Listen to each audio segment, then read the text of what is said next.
So I'm having a bit of a problem with my washing machine. I've had this for about 2 years, and the only problem that I really had was it not draining correctly because the bottom drain down there wasn't working well because it just got clogged up with dog hair and the two kids and two adults.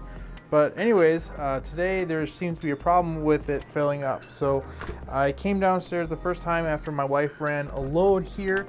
We do split laundry fair and square, thank you. But anyways, this is actually after the second time the load was run, and as you can probably see, the clothes aren't very wet at all. They're just they're just dry. It's really weird. So there is some soap that is on them, and they're slightly damp, but there's nothing really in there that it's not what I would expect from a washing machine. So we're gonna have to take it apart and see what the heck's going on. I know that some water is getting to it because the inside drawer here is flushed free of soap, and you can hear some water running, and you can feel the pipes heat up. I do apologize for the mess in here, but this is the basement, so whatever. But we're gonna have to see what the heck's going on, whether it's the solenoid valve in the back there, or maybe it's a sensor in there that is clogged, so it's not getting the signals it needs to continue filling with water. So let's see what we can do. I'm gonna apologize for the poor audio. There is a fan over that way that is making a lot of noise, and I don't have a proper shotgun mic, so what are you gonna do? But one of the first things that I like to do here is, actually I should probably take off the top cover. Otherwise, so a couple things that it could be is, one, it could be the solenoid valves that switch on and off for the water here. So I'm going to have to take a look at that to see if they have continuity or not. It could also be some sensors and other junk in there as well. So I should take off the top panel to get access to anything on the inside here, just to see what's going on. So, there you go. That is the inside of a washing machine. I've never seen one either. This is the first time that I'm taking a look at it as well. So it appears that there's a small motor here that, I don't even know, 1, 2, 3, 4, probably does some timing for some stages, I guess, something like that. So it actually appears that there are 3 total. So we have one on this side for cold, and then we have 2 on this side. One that goes to the steam machine, and then the other that goes to the regular fill. So this machine and the partner dryer actually does come with a steam feature. It's supposed to super clean and decontaminate and yada yada yada. I don't know how well that works, but it does something anyways. And looking through here, just an offhand look, I don't see anything that is fried. And I do, like I said before, I do know that there is water going in the box up here. I just I don't know everything else. But in here we have the suspended drum. That's where the washing machine actually, it actually spins. It's pretty damped by this quite hefty pair of springs here, just keep it from rattling on itself. But otherwise, it seems pretty bare. I like that here. So this looks like a pressure sensor. So, but I assure you, it says 0 to 290 millimeters of H2O. This is what would tell the machine how much pressure, how much water is in the drum by having air fill up, or the water fill up and force pressure here, and then that tells it to turn off and turn on whenever it likes again.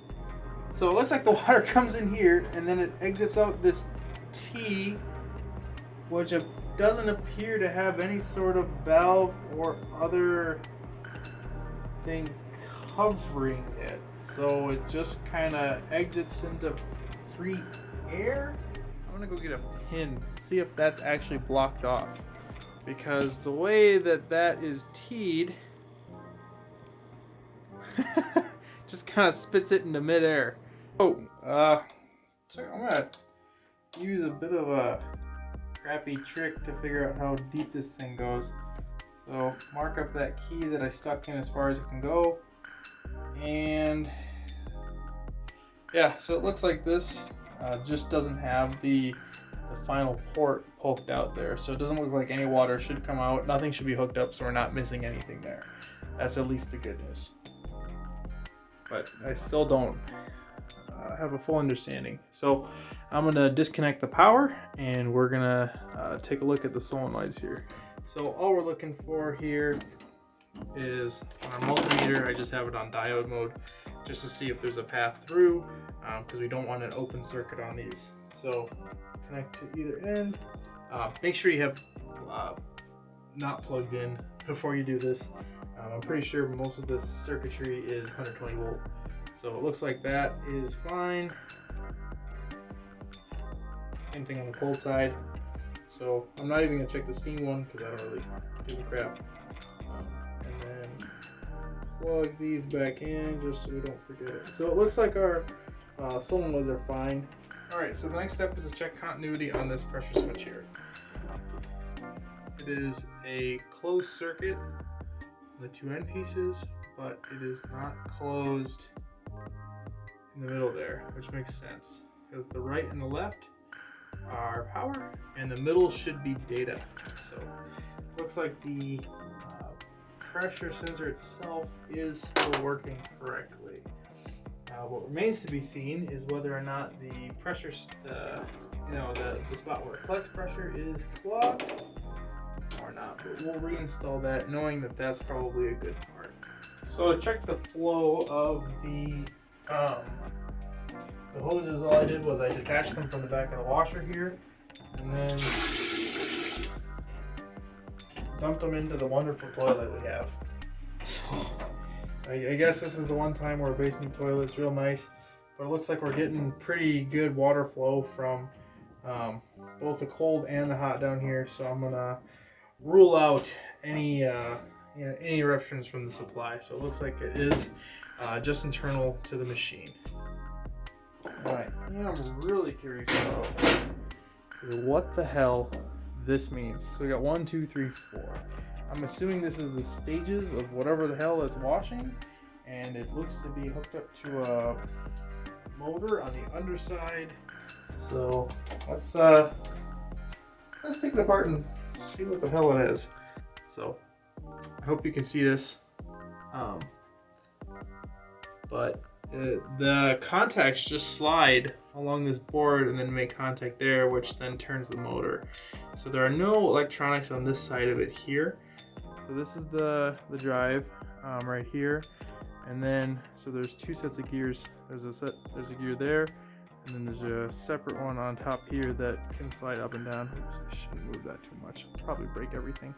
But anyways, so this one drives the armature on top, but not much else. Like this is, I really actually don't know what the hell this does, because it's a pretty beefy gear system, and then we have the cam here that moves this arm along, but otherwise I don't know much it does.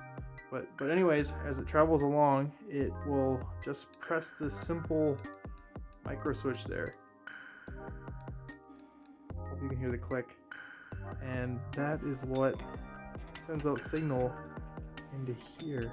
It looks like it just receives power on these two pins and then has a signal, so an in and out or out and in, one of the two.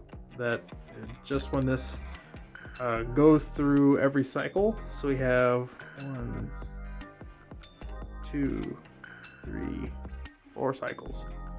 So I don't know, just something. I'm gonna go put it back before I lose it and things just get lost. So what the selector's doing, so if you take a look on the inside here, there are 4 separate chambers in here where the water could go. So all of this assembly is for at the top there, and which is why it indicates 1 through 4, and it has this super duper simple way of talking about it. So all the way from 1 to 4 it's just sending a little flap to move the water to where it will be piped in these locations and then go back into the rest of the system. So that's why that makes a lot more sense. But it's quite a beefy motor for it still. Quite impressive.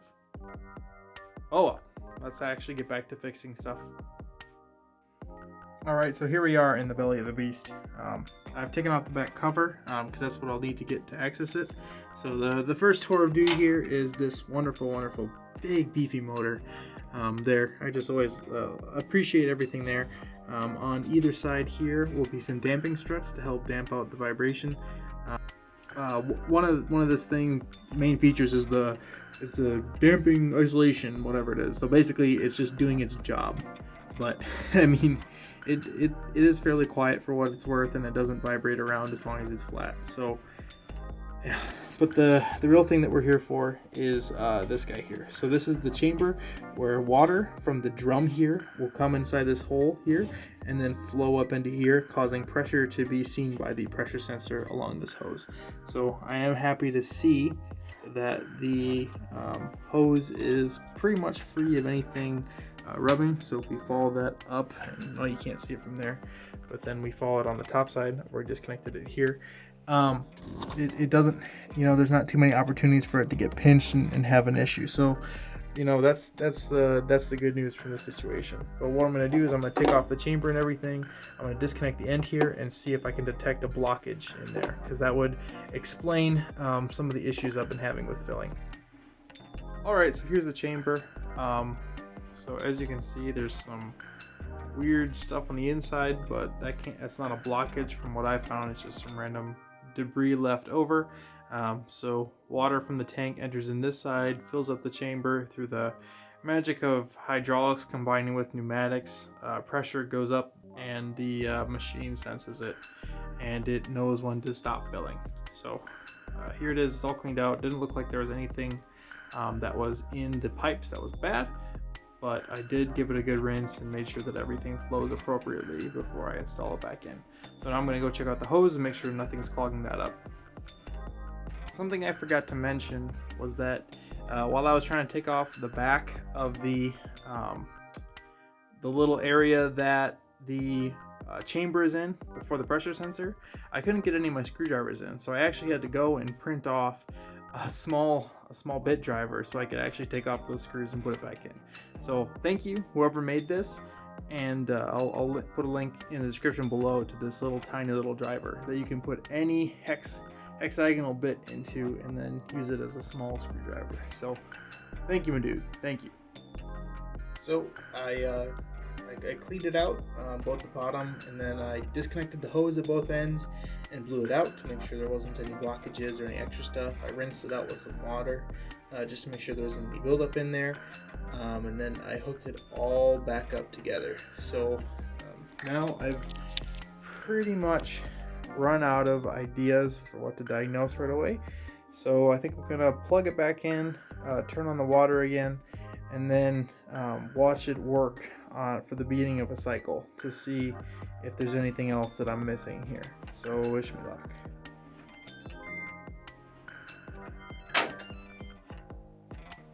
So there's that action I was talking about. Now it turns on the water because now it's in the second mode.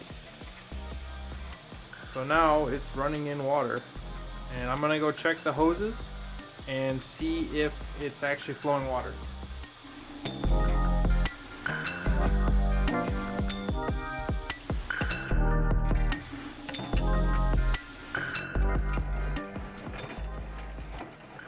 If you've ever wondered how your washer works, there's how.